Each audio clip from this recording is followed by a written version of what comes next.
ഇഡിയെ ആക്രമിച്ച കേസിൽ 7 CPM പ്രവർത്തകർ അറസ്റ്റിൽ. പ്രതിപക്ഷ നേതാവ് പിണറായി വിജയന്റെ വീട്ടിൽ റെയ്ഡിനെത്തിയ എൻഫോഴ്സ്മെന്റ് ഡയറക്ടറേറ്റ് ഉദ്യോഗസ്ഥരെ ആക്രമിച്ച കേസിൽ ഡിവൈഎഫ്ഐ നേതാവ് ശ്രീജിത്ത് അടക്കം 7 പേർ അറസ്റ്റിൽ. അക്രമം നടത്തിയവരിൽ 12 പേരെ തിരിച്ചറിഞ്ഞെന്നും ഇവരെ ഉടൻ അറസ്റ്റ് ചെയ്യുമെന്നും ക്രമസമാധാന ചുമതലയുള്ള ADGP H. വെങ്കടേഷ് പറഞ്ഞു. പ്രതികളുടെ ഫോട്ടോയും പോലീസ് നേതാക്കൾക്ക് കൈമാറി. ED ഉദ്യോഗസ്ഥരെ ആക്രമിച്ച CPM പ്രവർത്തകർ പാളയം ഏരിയ കമ്മിറ്റി ഓഫീസിലുണ്ട് എന്ന വിവരത്തെ തുടർന്ന് പോലീസ് അവിടെ എത്തിയിരുന്നു. തുടർന്ന് CPM പ്രവർത്തകരും പോലീസുമായി സംഘർഷവും ഉണ്ടായി. മുൻ മന്ത്രി V. ശിവൻകുട്ടി അടക്കമുള്ള നേതാക്കൾ പോലീസുമായി ചർച്ച നടത്തി. പ്രതികളെ കിട്ടിയാൽ പിന്നെ പാർട്ടി ഓഫീസിൽ കയറേണ്ട കാര്യമില്ലെന്നും H. വെങ്കടേഷ് പറഞ്ഞു. മുൻ മുഖ്യമന്ത്രിയും പ്രതിപക്ഷ നേതാവുമായ പിണറായി വിജയന്റെയും ബേപ്പൂർ MLAയുമായ മുഹമ്മദ് റിയാസിന്റെയും വീടുകളിലടക്കം 12 ED നടത്തിയ പരിശോധന അവസാനിപ്പിച്ചതിന് പിന്നാലെയാണ് തിരുവനന്തപുരത്ത് സംഘർഷമുണ്ടായത്.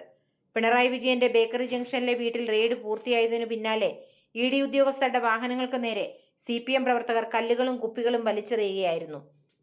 3 വാഹനങ്ങൾ തകർത്തു. മറ്റു വാഹനങ്ങളുടെ ചില്ലുകൾ തകർന്നിട്ടുണ്ട്. സ്വന്തം പാർട്ടിക്കാരല്ലാത്തവർക്ക് നേരെ EDയുടെ പരിശോധന നടന്നോട്ടെ എന്ന നിലപാടാണ് കോൺഗ്രസ് സ്വീകരിക്കുന്നതെന്ന് പിണറായി വിജയൻ പ്രതികരിച്ചു. റെയ്ഡ് നടത്തി തളർത്തിക്കളയാമെന്ന് കരുതണ്ട. എല്ലാ കാലത്തും പാർട്ടിയുടെ അകമഴിഞ്ഞ പിന്തുണയാണ് ലഭിക്കുന്നത്. അതിനൊരു കുറവുമില്ലെന്നതിന്റെ തെളിവാണ് ഇന്ന് കണ്ടത്. ഏറെ കാര്യങ്ങൾ പറയാനുണ്ട്, എന്നാൽ അത് പിന്നീട് പറയാം, പിണറായി വിജയൻ പറഞ്ഞു.